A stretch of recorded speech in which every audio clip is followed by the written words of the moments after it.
A debut goal for Benjamin Negren, a goal of the season contender from Rio Hatate, and most importantly, 3 points at Pittodrie this afternoon. It might not have been the prettiest performance from Celtic, I think that's safe to say, but I will take a win up there on match day 2, no matter the circumstances that surround it. So we're going to cover all of that today. It's the first proper match reaction of the season, and Celtic are 4 points clear of Rangers already, so that should put a smile on plenty of faces.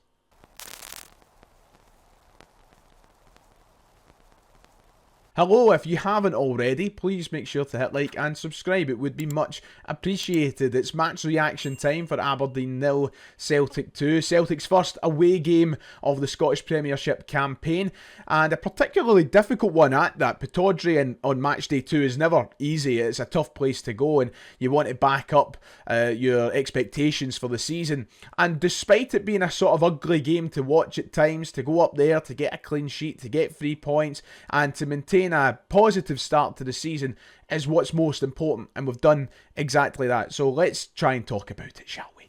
So I think most Celtic fans will be pleased with the 3 points this afternoon, especially when you consider Aberdeen the side who beat us in the Scottish Cup final, Aberdeen the side who showed how good they can be at points last season. And, you want retribution for what happened in the Scottish Cup final, don't you? And especially with this kind of tedious start to the season we've had when it comes to board dealings and the transfer window, I think just getting a win and getting 3 points on the board is just so important. And when Rangers drop points, it's even more important, because that's a chance to restore a lot of positivity to the Celtic support. I mean, it doesn't cancel out the concerns. It doesn't cancel out the fact that Celtic need to go and improve this squad and that the board are letting us down greatly.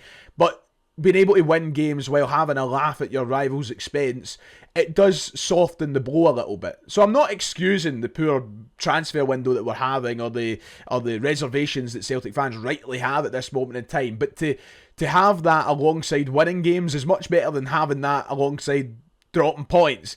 Because we see how the Rangers fans are getting on after yesterday, and we don't want to be replicating that over at this side of the city. So 2 wins from 2 clean sheets, and plenty of positives alongside concerns to talk about. I'll take it as things stand. I think it's glaringly obvious that Celtic still need to improve this side. I think that's the main takeaway from this afternoon for me. For as good as we were at points in the game, and for as defensively good that I thought we looked really good at the back today. Bar maybe a couple of wee moments. I think it's clear that Celtic need to inject some life into this team, and especially the final third. It's just not there in the final third, is it? That's probably my biggest concern at this moment in time, because it's all well and good getting your win against St Mirren and getting your win against Aberdeen, but I fear that this is an attacking side that is going to suffer when we play perhaps Rangers, the European games. If we're not finishing chances now, we're not creating as many chances now, then my worry is that when it rolls along to these bigger games, that's when we're going to feel it. So, for as happy as I am with 3 points this afternoon, I think it's equally as acceptable to walk away from the game thinking, right, it's clear that improvement is needed in X, Y, and Z areas. And I think most fans will take that away from today, because it was turgid at times. And once again, I think defensively, there was nothing much to worry about today. I thought we defended really, really well in the game. But when you transition up the park and you get to the final third, there was a stale aspect to what Celtic were doing. And I think there's only so much that the midfielders can do while trying to bridge the game into the attacking third. I think there's only so much that James Forrest can do trying to carry a lot of the work down the right-hand side. The attacking third is suffering right now, and I think it's clear that improvement is needed. Brendan Rodgers will see that. If the Celtic board can't see that after watching the opening 2 games of the season, then we have a right to worry. But I just can't sit here on this seat thinking that anybody at the club is watching that and going, we're fine, we're sorted. Surely there is some form of alarm bell ringing in the head of the Celtic board, if it isn't Brendan Rodgers in their ear. There's got to be something that registers with them going, right, we do need to improve. Adamidas had another big opportunity today where he done virtually nothing. And it pains me to say it, but we are at a stage now where we need to be realistic. And most fans are already way past that. But I've even got to sit here and be realistic and go, can Adamida be the number 9 to carry us through a season? It doesn't look like it. James Forrest, for as good as he's been in the opening 2 games, I think he's been fine. A huge respect for him. at this age, at the year 2025, he shouldn't be the guy having to go out and start in the right wing. That needs to be addressed. Dyson Maeda with another quiet game. We need to have other options when it's not working on that left-hand side. I thought Maeda, like last week, was virtually non-existent in the game. He blows another big 1v1 opportunity. You've got to be able to have options to change it up when it's maybe not going his way. And we have none of that across the front three. So we need life in there. We need to inject something into the Celtic side, and I think that's probably the biggest takeaway. And that's not me hitting the panic button. It's not me hitting the complaining for no reason button. I'm happy with today. 3 points at Pittodrie on match day 2. I'll take it under any circumstance. Trust me, I was delighted to see the 3 points at the blowing of the final whistle. But you're allowed to have that positivity while also having the concerns which I think most Celtic fans have. So it's a big few weeks for Celtic when it comes to the transfer window. It's clear what we need to do. Let's roll it back to the first half, shall we? And we'll do things the way we usually would on the match reaction. The opening 45 was fine. Once again, turgid at points, good at points as well. If you're expecting to roll up to Pittodrie for an easy game, then that's on you, I suppose, because it's never going to be. There is times you go up, you play really well, and you make it look like a routine piece of business. Look at the last time we went up there, we won 5-1. But to expect that every single time you go is just, it's nonsense. You can't expect it every time you go there, and it'd be shame on Aberdeen if they allowed that to happen every time we go up there. And it was clear from the first whistle this afternoon that Aberdeen weren't going to let that happen. The physicality in today's game was on show for everyone to see. There was no pulling of punches. It was a rough game. There was tackles flying. There was elbows flying. Cards galore as well, it felt like. And Aberdeen set the tone from the first whistle. And I think it took Celtic maybe a bit of time to register that and to bring themselves onto the same level as Aberdeen. I didn't think we got quite as rough as they did in the game, but especially in that first sort of 10-20 minutes, I thought Celtic were letting themselves get bullied a little bit in the game, and it took some time for our players to wake up and go, hold on, we're not going to let this happen. And then our tackles started flying, and then our bodies started, rushing into opposition players and taking them down. We had to match that physicality in the game, and I don't think we would have found the breakthrough at the stage of the game that we did. So it was the first half was a bit tentative at first, I thought, for Celtic, but we grew into the game pretty nicely. Benjamin Nygren got his first Celtic goal, and I think we have to address the quality of play down the left-hand side of the park. I think we have to talk about Kieran Tierney and just how good he is, and the upgrade he brings on that left-hand side. And I don't say that out of disrespect for Greg Taylor. I'm not going to badmouth him now that he's away from the club, but having somebody the quality of Tierney over there is night and day to what we've had. It's crazy. It's just a miracle to have him back at this stage of the career. We are so lucky that Kieran Tierney is a Celtic supporter, because there is no way anybody of that quality should be playing in the Scottish Premiership right now. It's just, I'm not meaning to put down our game or anything like that, but if he was anything but a Celtic supporter, he'd still be at the likes of Arsenal. He'd still be down south. He'd still be in a European top 5 league. And here we are, blessed to have him at Celtic. And I couldn't be more grateful for him wanting to come back and continue his Celtic story. He gets the assist, the first of many he'll get this season. And Benjamin Nygren looks like a goal-hungry midfielder that I think we need. He could have had a couple today if his accuracy was just a little bit more existent in his game. But he got that goal, and I think that's a mark of what's to come for Benjamin Nygren. I really like him. I like his movement. I like his technical ability. I think he's got a good attacking prowess to his game that will allow him to grow and just get better as the weeks go on. And especially if, with the big if, we surround him with quality attacking players, more will come from Benji Nygren, and more will come from Kieran Tierney over on that left-hand side as well. I think that if you give him a talented striker or centre forward, you give him a talented right winger to bounce off down the right hand side of the attack, goals and assists will fly for Benjamin Nygren. It's as simple as that. So it was good to see him get his first goal for the club, get his confidence levels up, get Celtic going in the game just to kind of lift the pressure a little bit.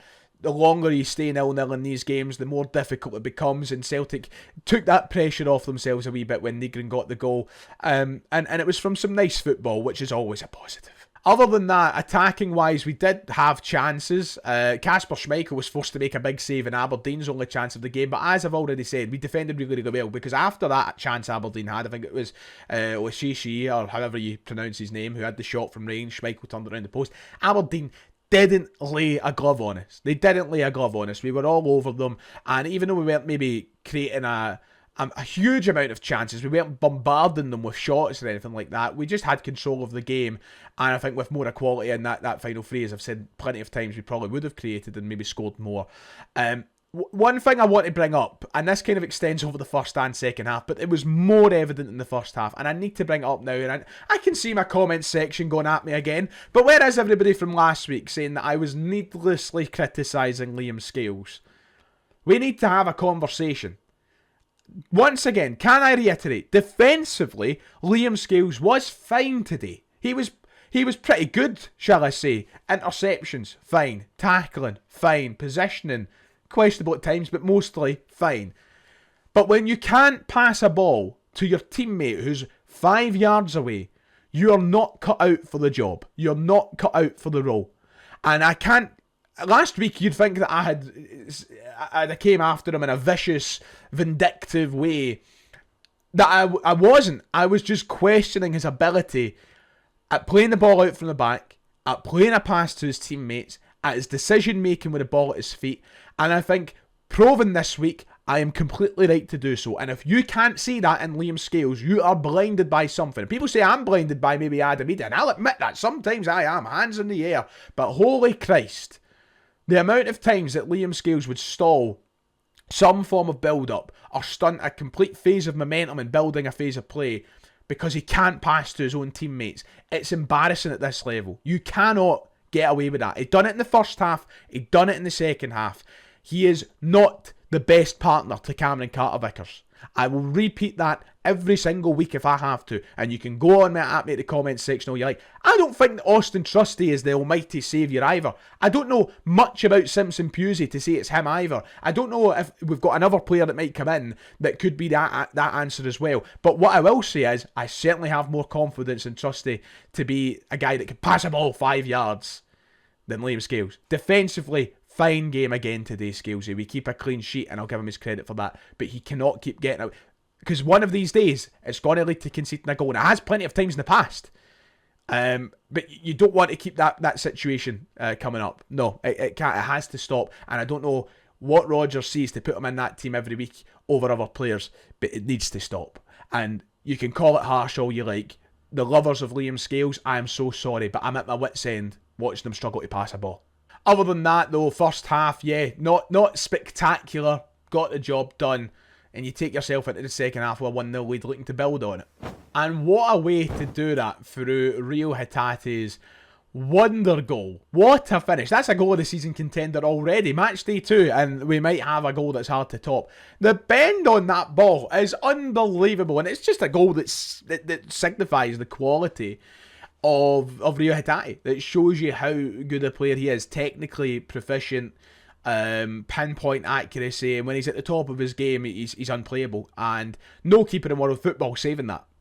Not one. It's an unbelievable finish, and he's just so important to this Celtic side. But it's the goal that kind of gave Celtic all the comfort they needed to see out the rest of the game, and a goal that I will remember for a long time, quite frankly. I think it's safe to say for the second half, on the most part, I was fine with what I saw. I think a lot of it resembles the comments I made in the first half. Fine, controlling the game, defensively assured, but just lacking that quality in the final third. I think it was, we often use that phrase about a tale of two halves and how a first half was wildly different from the second. But I think that both halves of this game were wildly similar, to be quite honest. And as boring as that might be for a match reaction, I just think that was the case today.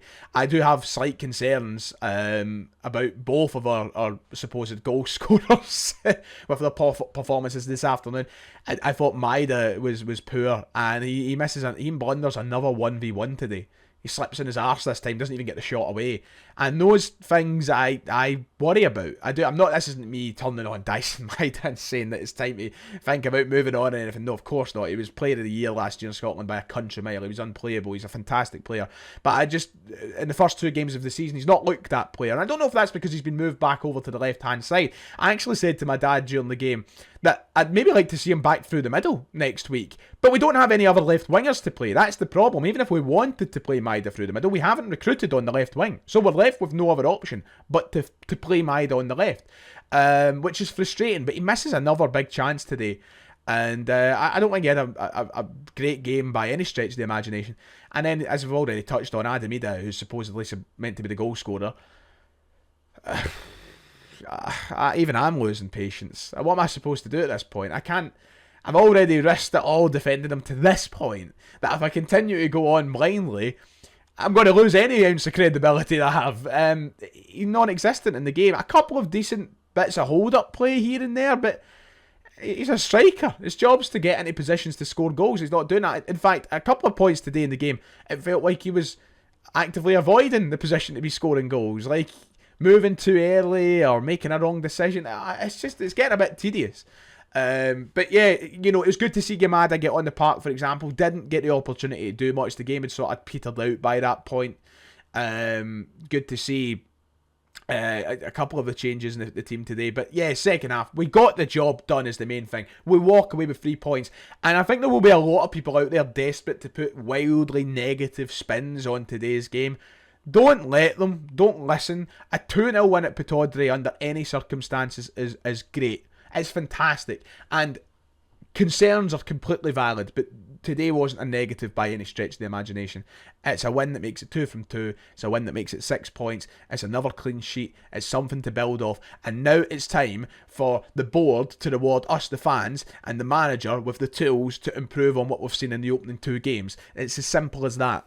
Right, that does it for today. I don't think I've missed anything of significance. If I have, I apologise. I hate doing these match reactions straight after the game because I've not allowed it to settle just as much as I should.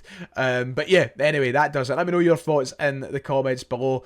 Take care of yourself, and I'll be back on the channel tomorrow as we start another week, and a week where we hopefully make a bloody signing. See you next time.